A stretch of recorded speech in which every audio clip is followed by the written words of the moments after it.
Good morning, Anthony. Looking forward to discussing impalas with you this morning. No, I'm looking forward to it too because the impala, the common impala, let's be specific as to which impala we're talking about because there's two species by my reckoning, but the common impala is the one in the Kruger National Park. Common and familiar to everyone. And the most interesting thing about the impala is how interesting it is. And that's not apparent to most visitors who very quickly take it for granted as just another brown buck that is seen so often that it quite quickly blends into the scenery and becomes nothing more than potential prey for some more exciting creature like a leopard or a cheetah. But the more you know about impalas, the more intriguing they become because they're fascinatingly different from what you would expect in a deer or an antelope in so many different ways that the mind struggles to keep up with all the different peculiarities and how they interact with each other. So you've got a long list of peculiarities, in some of which you could say that the impala is unique in the world. And moreover, these peculiarities are confounding because the mind boggles at how to integrate them all into a single approach to life, how the impala has a single strategy, the many facets of which are these various peculiarities. And because the peculiarities are not evident until one knows a little bit about the impala, reading up a bit about it or looking at it long and hard through field glasses or watching videos or listening to commentary, you don't get any of this delicious complexity without a certain amount of effort in finding out the facts. So for the more dedicated Kruger Park visitor, I would say that once you've done the normal things, watched the lion kill and, traversed the park and got an idea of the basic idea there, the next level is to start taking a deep dive into impalas and discovering the sort of realms of fascination that exist just below the surface, some of which is new to science, some of which remains to be discovered. Right. No, absolutely. And looking forward to discussing all those oddities and mysteries. One aspect that I find really interesting is the ancient aspect of impalas, that they have been unchanged for so many hundreds of thousands, if not millions of years. And could you just delve into that a bit as an opening piece? They're unusual in that respect, aren't they? Yes, well, maybe the best way to open up that topic is to compare impalas with the familiar deer in North America. In North America, the two kinds of deer that are so familiar that one of them is just called deer. Most people don't say white-tailed deer in America. They just simply say deer as if it's obvious which species they're talking about. The two are the white-tailed deer, mainly in the eastern half of North America, and the mule deer, which is mainly in the western half of North America. They're both common. And the surprising thing about them is that it seems like the mule deer, the western one, only evolved within the last 10,000 years in its present form. Wow. Partly as a response to the disappearance of the megafauna. So to outline this history briefly, at the end of the Ice Age, about 10,000 years ago, a spectacular megafauna, including some large ungulates like camels and strange deer and so on, and some giant bison and various others, went extinct in North America as part of a general extinction that also took out mammoths and sloths and saber-toothed cats and so on. And into the vacuum created by that spectacular and partly unexplained megafaunal extinction event, other elements of the fauna kind of partly filled in the gaps. Right. And what seems to have happened is that in a complex and poorly understood way, the mule deer came into existence first around that time. So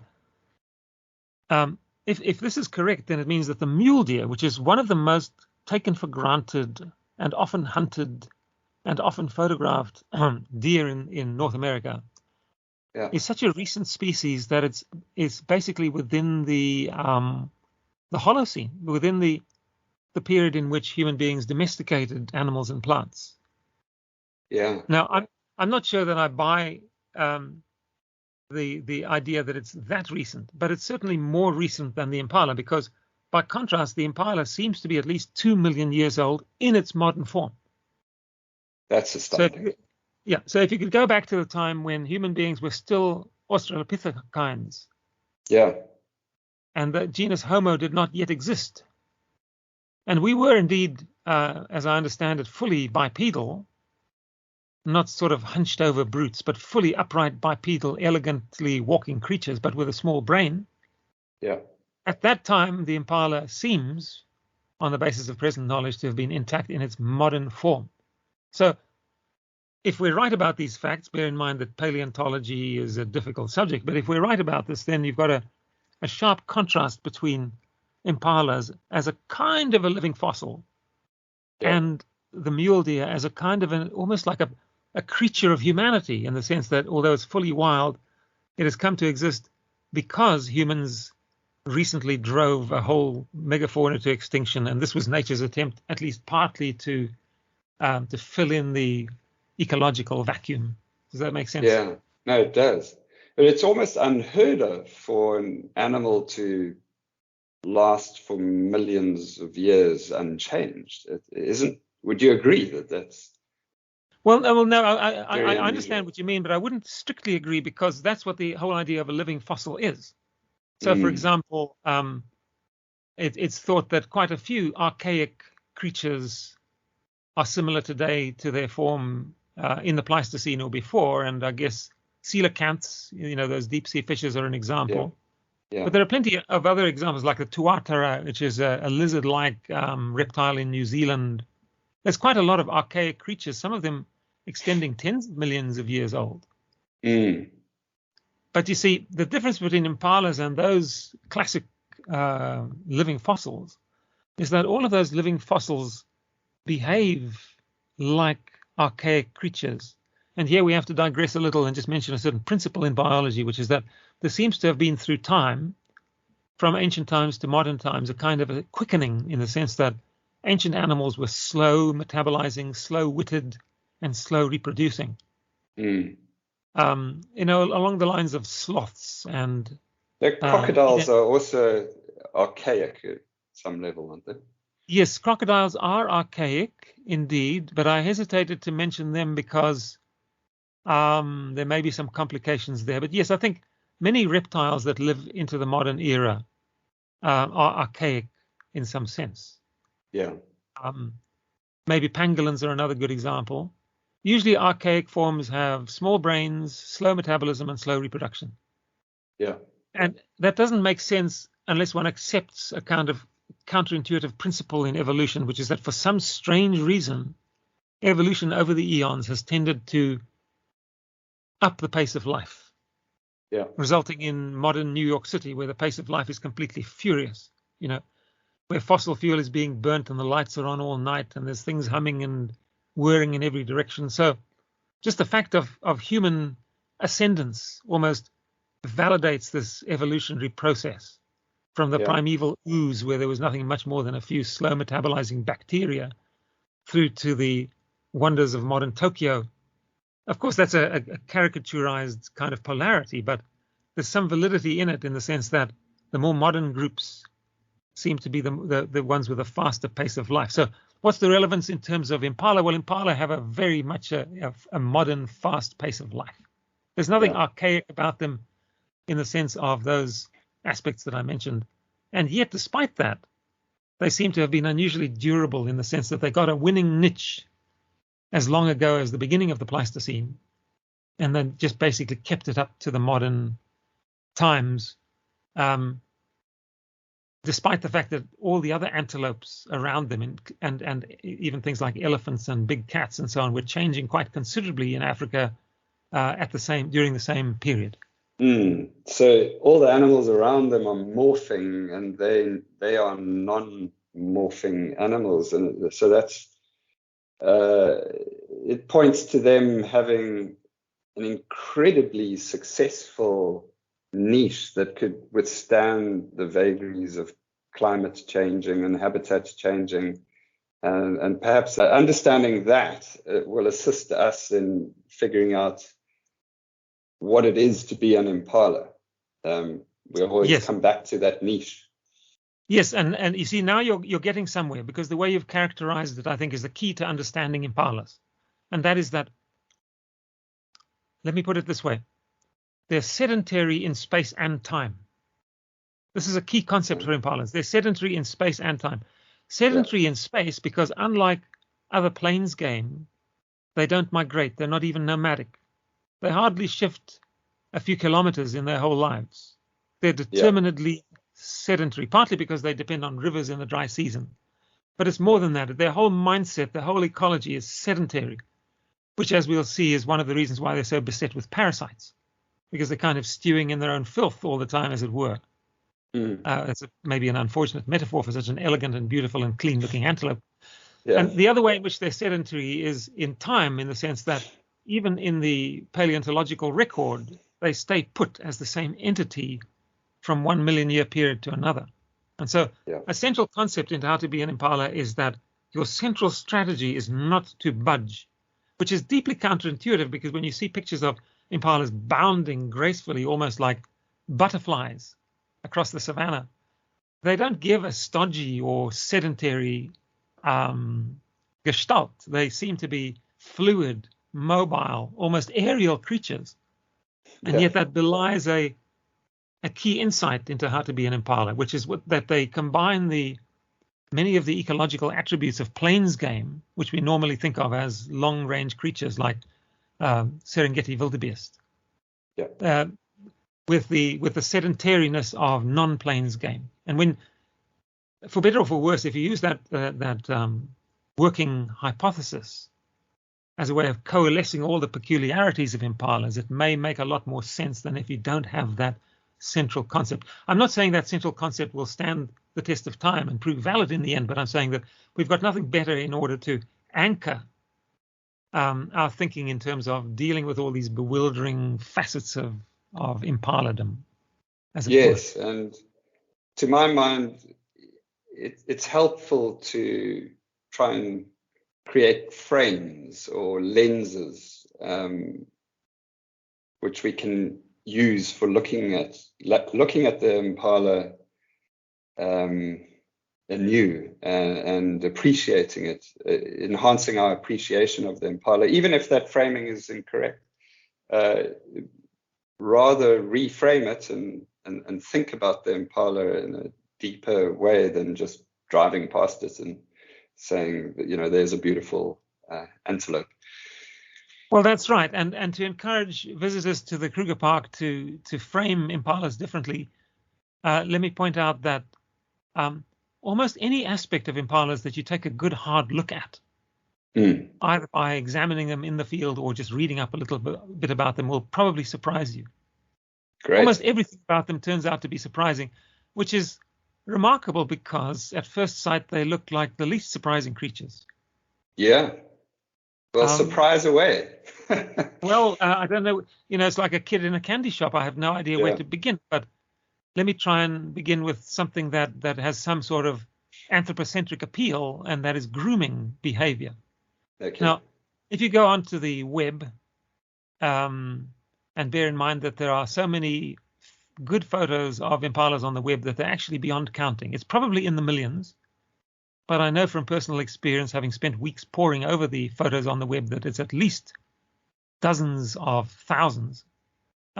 You'll very quickly come up with many photos of impalas grooming each other around the face and neck. The reason why it's so frequently photographed, often up close, is because it's so cute to look at. It's so human relatable. Yeah. And this is completely different from what other antelopes do. For example, if you compare impalas with roan antelope, which are also found in the Kruger Park. Roan antelope are different in that they're very, what's the word? What's the word for having a long personal distance? In other words, what's the word for having a prickly kind of a social nature? Standoffish. Standoffish, that's right. So roan antelopes are gregarious. They want to be in a herd, but they don't get close to each other. And if they transgress a certain personal distance, the other member will flick them with the horns as if to say, back off, buddy. I can smell your breath, Personal So space issues. that's right. So a roan antelope, although nominally gregarious, is far from being rubbingly gregarious in the way that impalas are, because roan antelopes will never groom each other, let alone do it in the sort of kissingly intimate way that impalas do.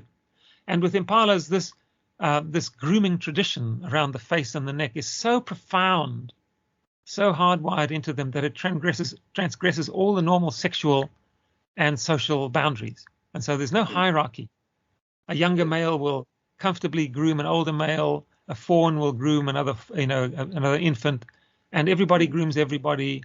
And it's all just free for all, because it's almost like the most important thing in impaladom in the context of this particular topic is to groom each other all the time of parasites.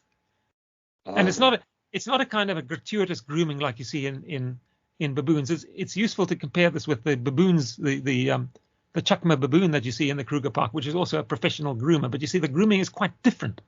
Yeah. Because in baboons, possibly because they're sort of tricky, human-like, cerebral animals, the grooming is purely tokenistic. They're not actually finding anything. They're finding little bits of dandruff that they eat and so on. Yeah, well, they're finding little bits of dandruff mainly, but there's very little parasite presence on a baboon. There's not much to groom. And the grooming is more like a comfort behavior in which, for example, the subordinate members will appease the dominant male by grooming him, a bit like massaging and touching and stroking. So that's the ethos with which baboons groom each other, and they groom each other all the time. Yeah, they do. But with certain social rules. It's almost like the grooming is a manifestation of a complex who's who in the zoo kind of social structure in baboons. And there's not much anti-parasitism going on, because they're not eating ticks or delousing each other to any large extent. They're just stroking and fiddling with each other. In the case of impalas, it's a deadly serious business, because impalas are beset with ticks, mites, and tsetse flies, all of which are a health risk, and which ultimately are partly explained by the sedentary nature of the animal. And so what impalas do is they groom as if their life depends on it, and they do so in a way that's very photogenic and anthropocentrically appealing. Yeah. But they're down to business, and they're not letting anything get in the way. And what they have is a far more specialized anatomy for grooming than a baboon has, because they've converted the front teeth on the lower jaw largely to something similar to a human hair comb. So what are normally incisor-like teeth on the lower jaw are converted to basically like the hairs on a, if you call them the hairs on a human tooth comb. They're spindly little structures, and they're flexible at the base.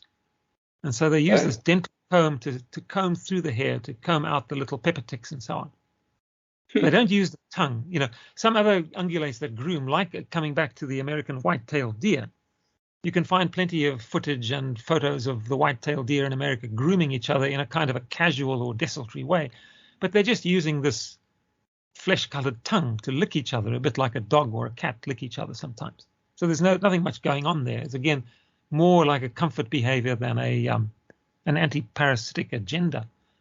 But with impalas, it's deadly serious. It's very systematic. It's hardwired. It's constant, and it's mutual, and it's completely compatible with and consistent with the intimate association between the common impala and two species of oxpeckers. Yeah. And there again, it's an extreme syndrome, because oxpeckers normally prefer large animals with large skin surfaces: hippos, giraffes, buffalo, eland, sometimes kudu and sable, which are still quite big animals, several hundred kilos. And so the impala is the smallest animal that's routinely intensely attractive to oxpeckers. And so between the grooming and the oxpeckers, the sedentary impalas managed to survive without having major parasite problems. Does that make sense? It does, but if I could ask a few questions on that. So you're implying that by moving like a Serengeti wildebeest, you escape parasites and you don't need to groom as much.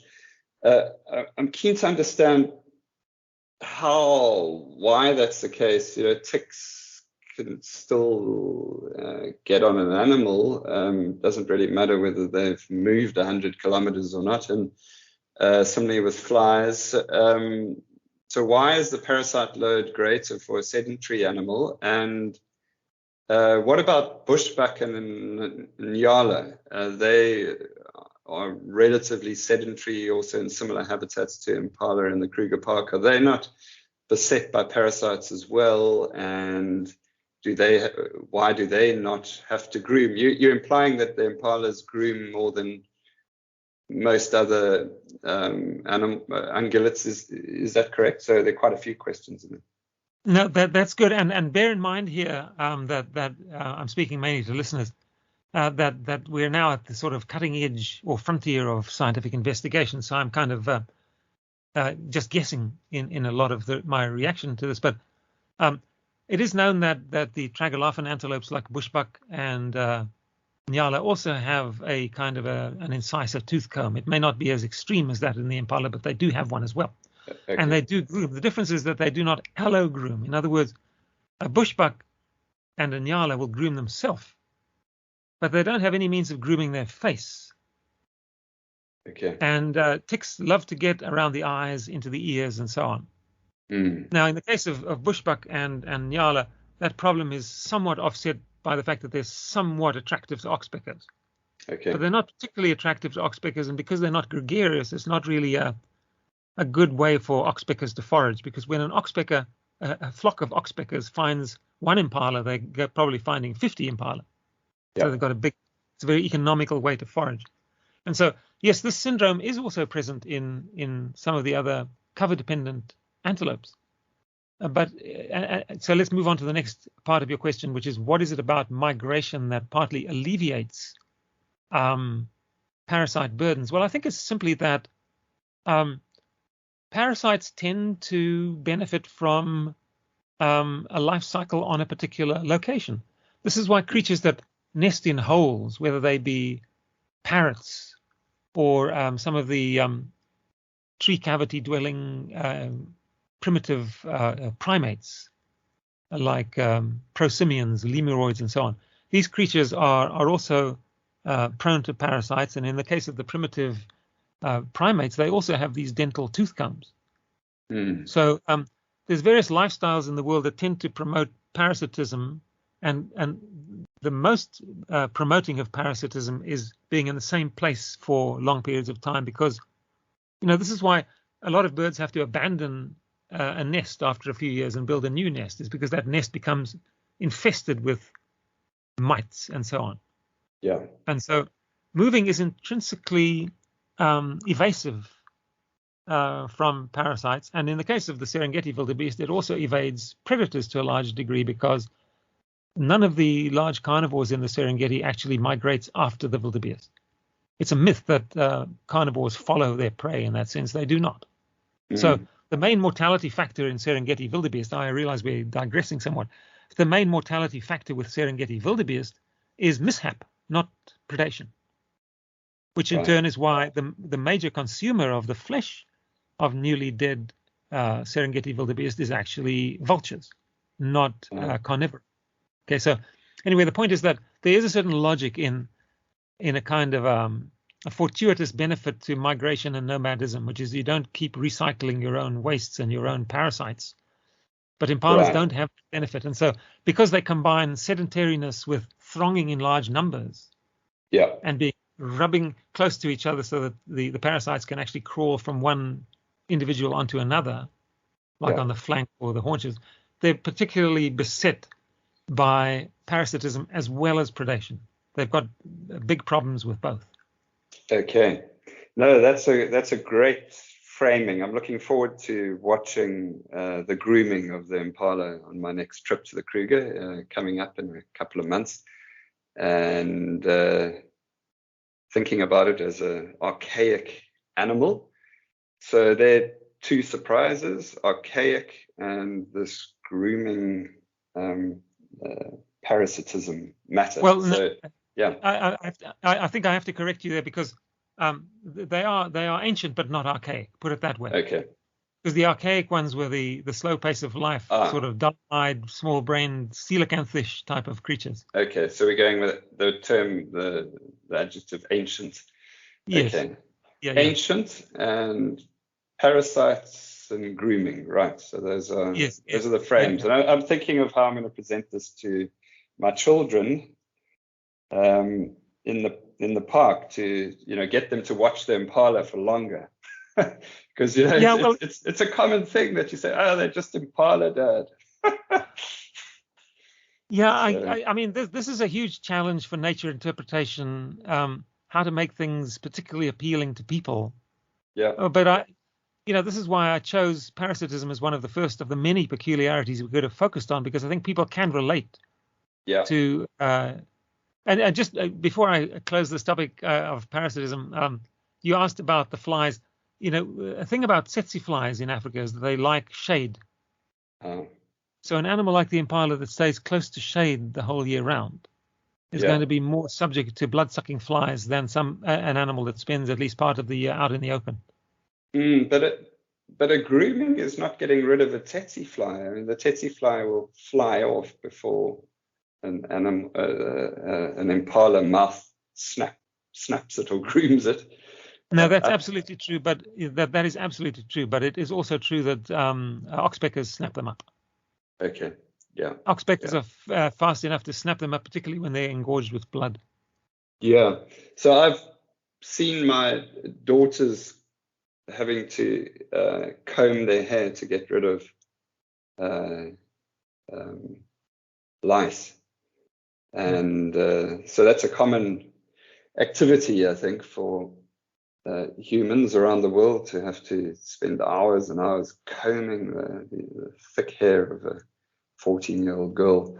Yes. And so that might catch their attention when I can point out to them, remember when you were combing your hair? Well, that's what these impala are doing, and they've got a comb in their mouth.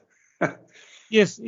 Well, it's a bit harder for the modern generation to relate to a parasite problem because we live in such hygienic conditions. But another just interesting little thing to mention as a slight digression is that impalas are peculiar in having a triangular cross section to their hairs.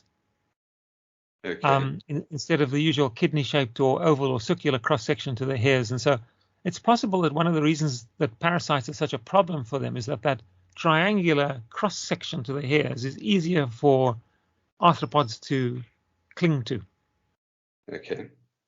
And that could mean... Why did it evolve then? Because my idea is that its evolution has largely to do with social signaling. Because we'll come to this in a later discussion, I'm sure. The coloration of the impala is full of strange sheen effects. Okay. A sheen effect around the crown of the head, a sheen effect on the feet, a sheen effect on the flanks, and also some really intriguing sheen effects on the tail. Okay. And I think part of the way that sheen effect is produced is because of the optical qualities of reflection on a hair that has facets, like what's the name for the cylindrical equivalent of a triangle? Like if you do a cross section of a cylinder, you get a circle, right? But if you apply the same concept to something that has a triangular cross section, what do you get? Is it more a prism shape, maybe? Well, yeah, prism shape in an elongate sense. Yeah. So it's remarkable. I've never really thought about what the word is for this, but the triangular equivalent of a cylinder. Yeah. Okay. We'll have a look for that. Yeah. So maybe that's part of the reason why things like mites and pepper ticks can cling onto the fur and require quite determined combing to get them out. Right. Okay. So the reframes and the surprises go ancient, grooming, and parasites. Do you want to cover a fourth one in this clip? I think you've got tens of surprises and reframes. Well, it's very much a question of how long have you got. But if we want to cover another one, then let's go straight to the next most interesting aspect from an anthropocentric point of view, which is predation. Okay. because people regard, the common impala as the sort of common food of many different carnivores, ranging from python and jackal through to lion, and hunting dog and cheetah and leopard and spotted hyena and everybody out there, and humans, of course. I mean, it's easy to overlook the fact that the common impala has been hunted by humans in Africa ever since humans began. So this animal, partly because it's sedentary, is immensely under the gun of predation and always has been. And far more than, for example, the deer in America, it is extremely adapted anti-predator. And so you're suggesting that Australopithecines were eating impala commonly across the African veldt. It's been part of our diet for millions of years. Yes, well, that doesn't imply that impalas were found everywhere, because they are actually quite fussy about their habitat choices. But where they occur, they tend to be one of the commoner species of ruminants. And if admittedly, it's very difficult to capture or kill an adult. But the babies are somewhat more vulnerable. And I think one of the main ways that our primitive ancestors would have eaten impala, Anthony, and this may be a slightly controversial suggestion, is by robbing other carnivores of their kills.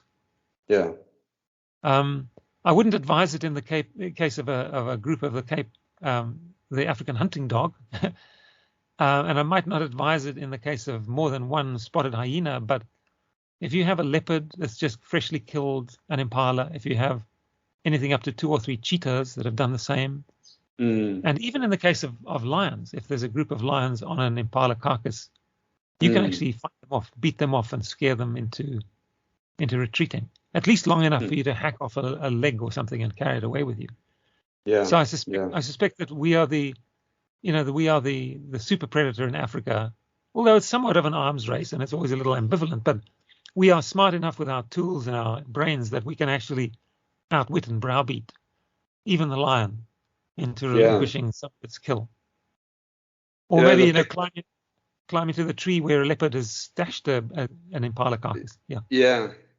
That to my mind is one of the commonest images of the Kruger, a leopard with an impala kill. And it's interesting to think that over hundreds of thousands, if not millions of years, we would have been chasing that leopard off to eat the impala. You can still eat impala quite easily in the Kruger Park. Most of the shops tend to sell impala steaks, and so that's right. The humans in the Kruger are brying impala meat, and I think most of them wouldn't realize that we've been doing that for hundreds of thousands of years. It's quite a thought. Yeah, well, that's right. And another thought that I've never really considered deeply before is how ancient is the poison arrow tradition, because it is difficult to subdue impalas from a human point of view. But, if you have bows and arrows and arrow poison, it's not hard to imagine that our primitive forebears could have got close enough to a group to get the poison in. And maybe this was done at night, because, again, coming back, at risk of bewildering listeners, coming back to the parasitism aspect, another thing that's important here in the context of both parasitism and predation by carnivora is the strange fact that impala are diurnally active, and they tend to retire to kind of impala fields at night. Open areas without many trees and shrubs that have short grass, and at night they all congregate on these open areas. They don't try and hide in the bushes at night, and they're not very active at night. What they do is something a bit counterintuitive, which is they find the most open place they can in their home range, and they all congregate there at night in a dense throng, mainly lying down and chewing the cud. And that promotes parasitism, because they come back to the same place every night, and that means that parasites can recycle through the group to a certain degree. It's another form of sedentariness that promotes parasitism, but it also offers a kind of an opportunity for humans Possibly to hunt at night in a way that would be easier than hunting by day, because if you can get close enough to those areas at night, and then shoot arrows into that group, you might be able to score better. Just an idea. No, I don't think anybody's really thought of this before, but it's just an idea. And before we get back to just discussing the predation aspect, the predation surprises, we should perhaps consider how those night congregations could have led to the formation of what are called sodic patches in the Kruger National Park. There would have been potentially an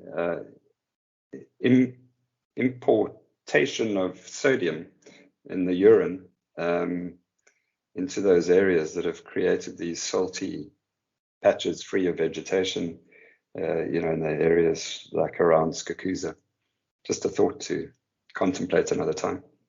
Well, I don't rush through it too fast. That's a completely new thought, as far as I know, because you and I have worked in those situations, and we're intimately familiar with the phenomenon of sodic patches, as is any respectable Kruger Park ecologist.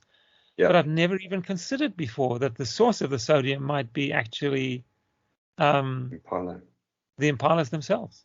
What a fascinating idea! Because it would only be plausible over centuries. Because you would need a long time for that to be edaphically important. Yes, we probably need an addendum. I just published a paper on that. I need to now write an addendum. Well, it would probably be resented by peer reviewers as being just hopelessly speculative, but and that shouldn't discourage us from thinking about it. But it does assume that the impalas resort to the same hectare or same acre of land through the centuries, and maybe that's a bit questionable. I don't know, but it's an intriguing idea for sure. Because what it implies, Anthony, is that to some degree impalas are landscape architects. Yes. Anyway, you were going to say? No, I was just saying, keen to understand predation and the surprises therein. It's interesting to contemplate that the impala needs to manage predators both in the open at night and in the bush in the day. So I look forward to your thoughts on how to frame impalas from a predation perspective. When a leopard looks at an impala, what is it seeing? Well, what it's seeing is plains game gone sedentary. I think that's a good central concept. So what do we mean by plains game gone sedentary? Well, the plains game syndrome consists of gregariousness and collective vigilance plus flight, because you see there's nowhere to hide out in the open. And so most plains game, like gazelles and wildebeest, they have coloration that's conspicuous, not concealing. And they don't rely on escaping detection. What they rely on is their gregariousness, and they rely on their speed and endurance. Now, how does this relate to impalas? Well, impalas live among trees and shrubs. But what's fascinating about impalas is they do not hide among trees and shrubs in the way that other cover-dependent animals like kudu, nyala, and bushbuck do. So kudu, nyala, and bushbuck live in the same kind of bushy conditions as impalas, but they have a completely different orientation towards life and predation. Because what they do is they tend to be nocturnal. They tend to seek cover against which their camouflage coats can disguise them. And when alarmed, they freeze, often with 2 feet still above the ground. Because motion is the most divulging thing in the eyes of a carnivore. And so if you want to avoid being spotted, camouflage is important, but camouflage only works if you're stock still. And so these cover-dependent antelopes that I've mentioned, they have a whole syndrome of trying to evade being detected in the first place. And if they are detected and chased, they don't have very much speed or endurance. They really depend on the cover of night, the cover of vegetation, and the cover provided by their own stationariness, their own freezing response, to ensure that the predator is likely to overlook them and move on to somewhere else. See, now what's interesting about this is that at first sight the impala seems to be part of that syndrome because it's living in the same areas and rubbing shoulders with these tragolaphid antelopes, but its orientation to life is diametrically opposite. Because firstly, it's too gregarious to hide in any situation. Even if you have dense bush, a group of 30 individuals, particularly if they're moving around foraging or just milling around, there's no concealment there. You can't possibly camouflage yourself against the vegetation when there's so many of you and you're just normally engaging, because even if some freeze, and they never freeze. One of the most interesting things about impalas is they just simply do not freeze. They may stand somewhat still looking at the predator, but when they're attentive enough to be looking at a predator and standing somewhat still, they're vigorously and almost explosively sneezing in alarm and thus announcing themselves. So this is something that's not easy to spot if you just approach impalas without having a frame of reference, is that impalas, although nominally cover dependent because they're always found somewhere near trees and shrubs, they're not freezing animals. They're not camouflaged animals in that sense. And they are very much like plains game in having a different approach of coloration, a complete reliance on fleeing, and a strategy of announcing themselves in peculiar ways. Does that make sense? No, absolutely. I'm thinking now how I'll point out to the kids in the car the difference between the common kudu and the common impala. Will we be able to pick up the different approaches? Yes, I think you can you'll tend to find a frozen kudu quite easily in the Kruger, whereas you won't find the frozen impala. No, spot on. Well, it's a subtle thing. It's a subtle thing. If I were put in a game drive vehicle and I was asked to demonstrate this in the field, I think I'd be hard put. These things are not obvious. This is why it's such a wonderful thing to think about. Is you need to have invested a certain amount of thought into these things in order to have a search image for anything in the first place. No, but I can definitely picture the frozen kudu. So you just need to find that to show the kids, and then the next set of impalas you come across, you say, look, none of them are doing the frozen thing. Yes, well, you see, it's complicated, Anthony, because even kudu do announce themselves. Like, for example, kudu do freeze, but once a leopard moves and divulges its whereabouts, then kudu can bark explosively. Well, they have what I call a gruff bark, because it's not like a dog's bark; it's a kind of a gruff bark, and it can be loud. But they only do that when the cat's out of the bag, as it were.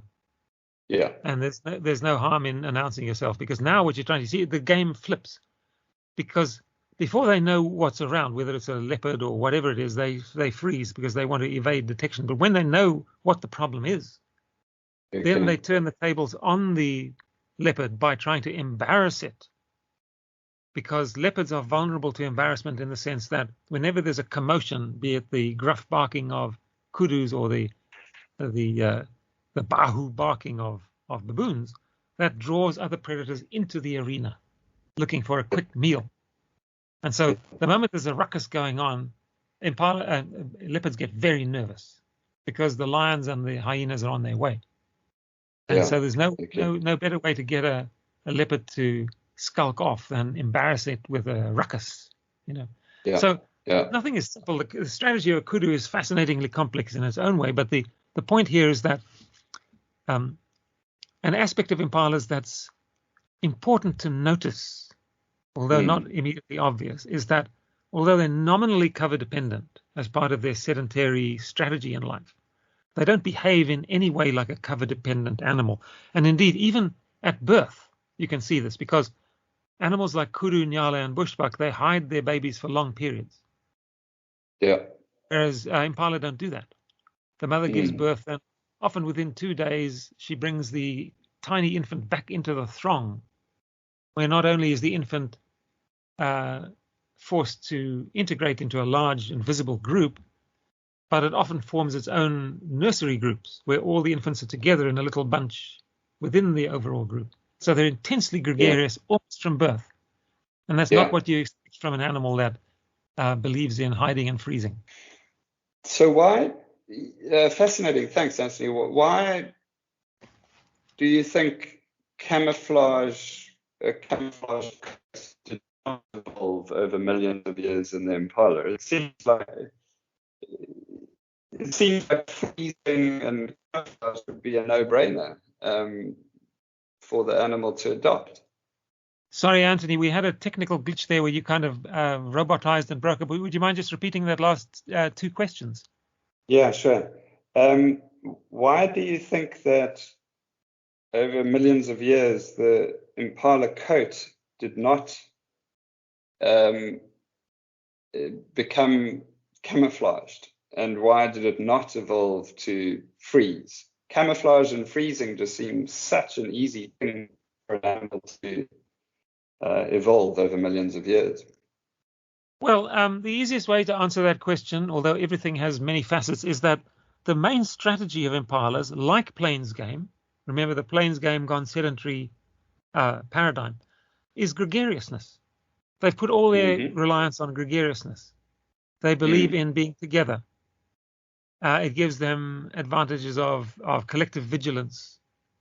And more importantly, in their particular case, more than in traditional plains game, it gives them advantages of confusing a predator with their gregariousness.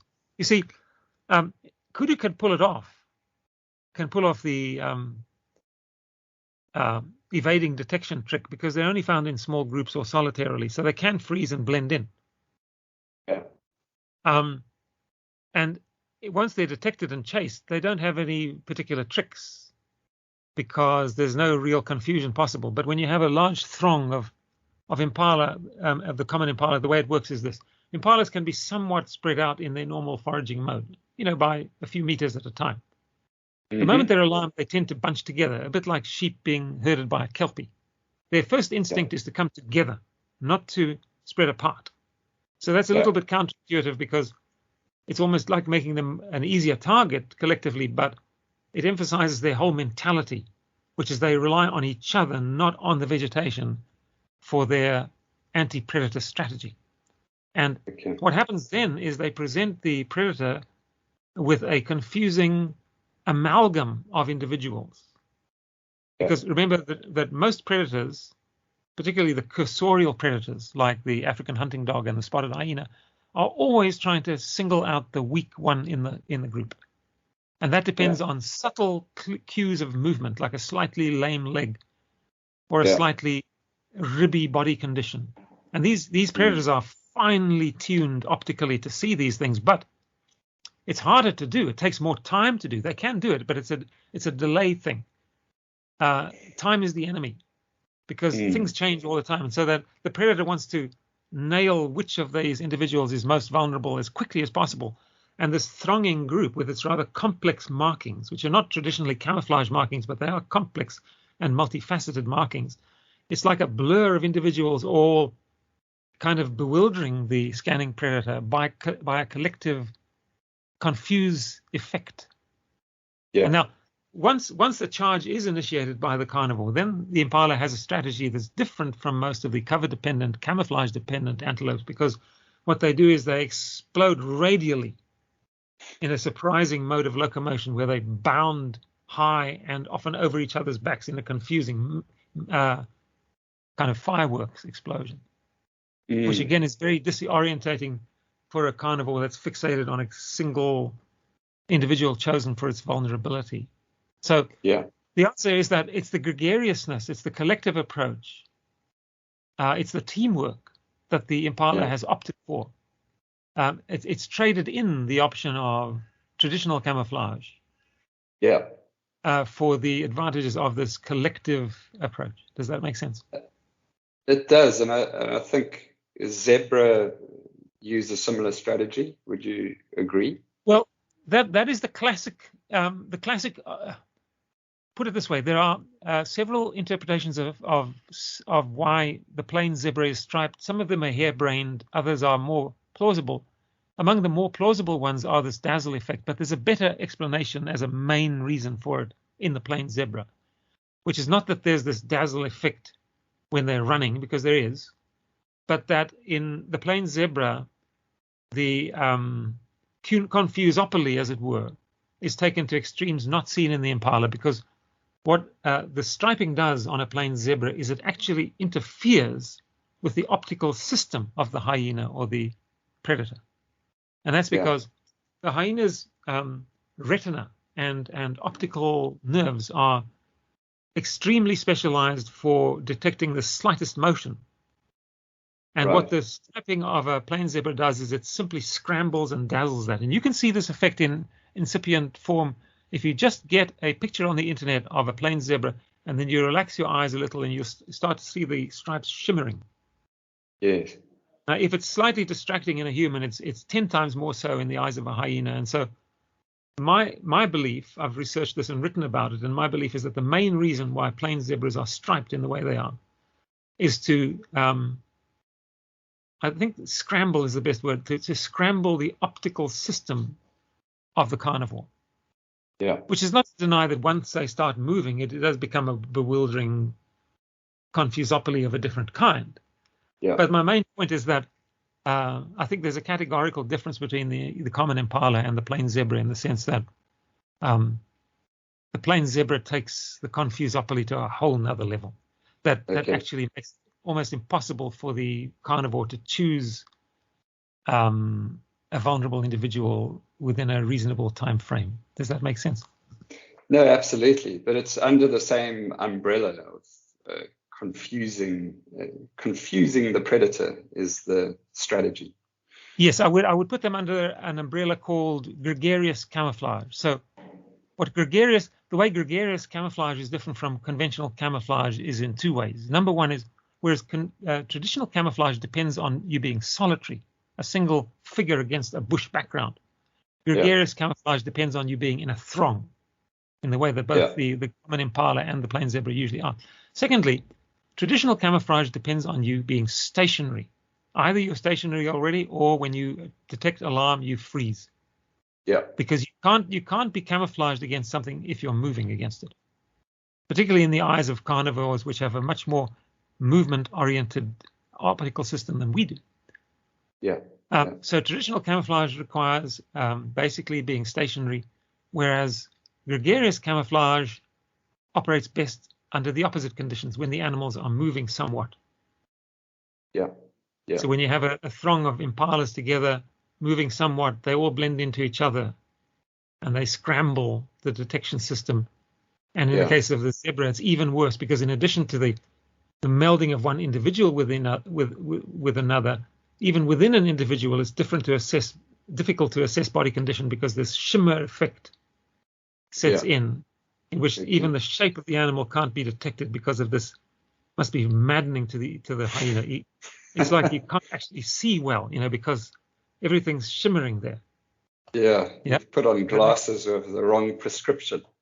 That's right. That's right. Yeah. Something along those lines. Yeah.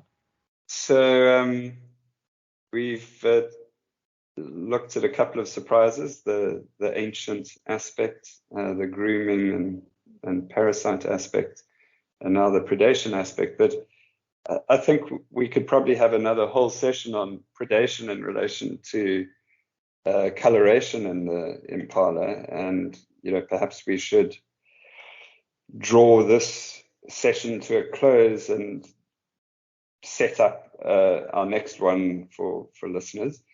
Just a parting thought: most South Africans, I think, bundle springbuck and impala together at some level. They're both